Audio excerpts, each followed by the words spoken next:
मशहूर गायक के अब हमारे बीच नहीं हैं और इस वीडियो में हम आपको बताने जा रहे हैं उनके जीवन से जुड़ी कुछ ऐसी बातें जिनका जिक्र मीडिया में बहुत कम किया गया।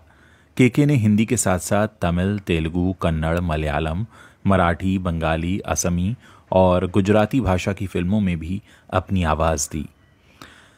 के का पूरा नाम कृष्ण कुमार कुन्नत था।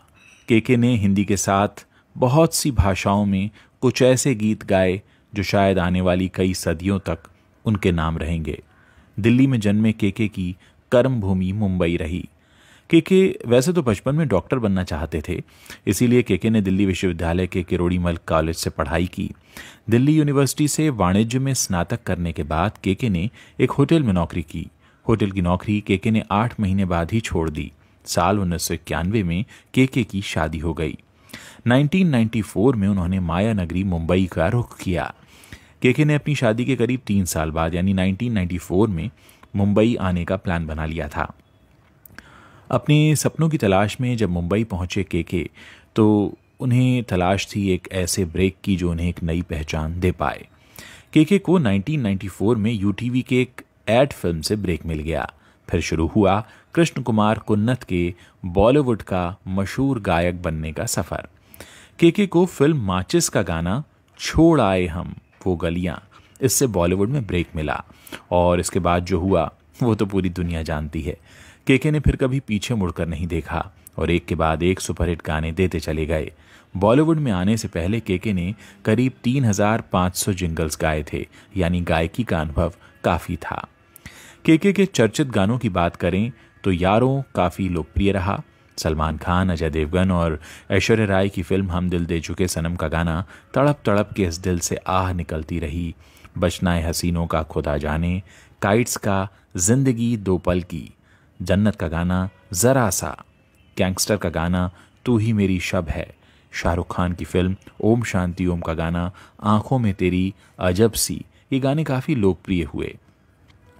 बजरंगी भाईजान फिल्म का गाना तू जो मिला, इकबाल का आशाएं और अजब प्रेम की गजब कहानी का गाना मैं तेरी धड़कन ने भी खूब लोकप्रियता बटोरी।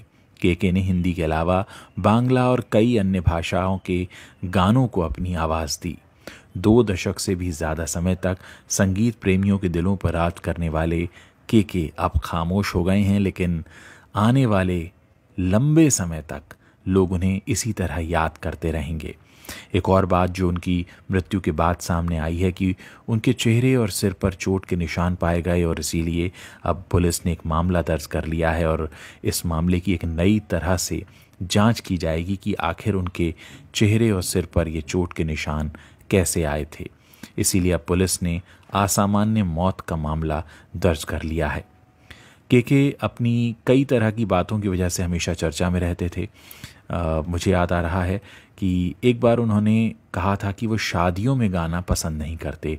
के से एक बार उनके एक इंटरव्यू में पूछा गया था कि क्या उन्होंने एक सिंगर के तौर पर किसी ऑफ़र को ठुकराया है, तो इस पर उन्होंने कहा कि हाँ, मैं वेडिंग फंक्शंस में गाने से इनकार कर देता हूँ, फिर चाहे मुझे इसके लिए 1 करोड़ रुपए भी क्यों ना मिले। तो कुछ इस तरह से के की अपनी सोच थी कि वो शादियों में नहीं गाना चाहते थे।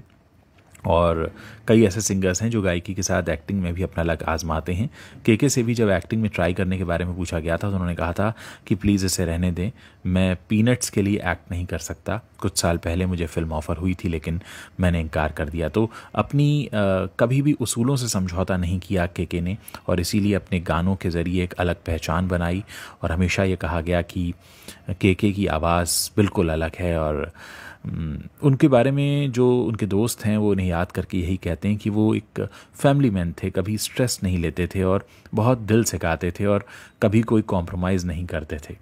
अब ये बात भी आज काफ़ी जिक्र हो रहा है कि उनकी जो आखिरी परफॉर्मेंस थी उसमें वो गा रहे थे हम रहें या ना रहें हम कल। तो इस परफॉर्मेंस के कुछ ही घंटों बाद वो वाकई इस दुनिया से रुखसत हो गए और अब हर कोई परेशान है, दुखी होकर उनको ढूंढ रहा है। और कहीं ना कहीं के का जाना हमें सिखा कर जाता है कि ज़िंदगी का वाकई कोई भरोसा नहीं है। उन्हीं का गाना है ज़िंदगी दो पल की। तो बस यही कुछ कह कर गए हैं के हमसे। इसलिए आप जहाँ भी हैं, जैसे भी हैं, अपनी ज़िंदगी को भरपूर जीना शुरू कीजिए, क्योंकि ज़िंदगी हमसे कब छिन जाएगी कोई नहीं जानता।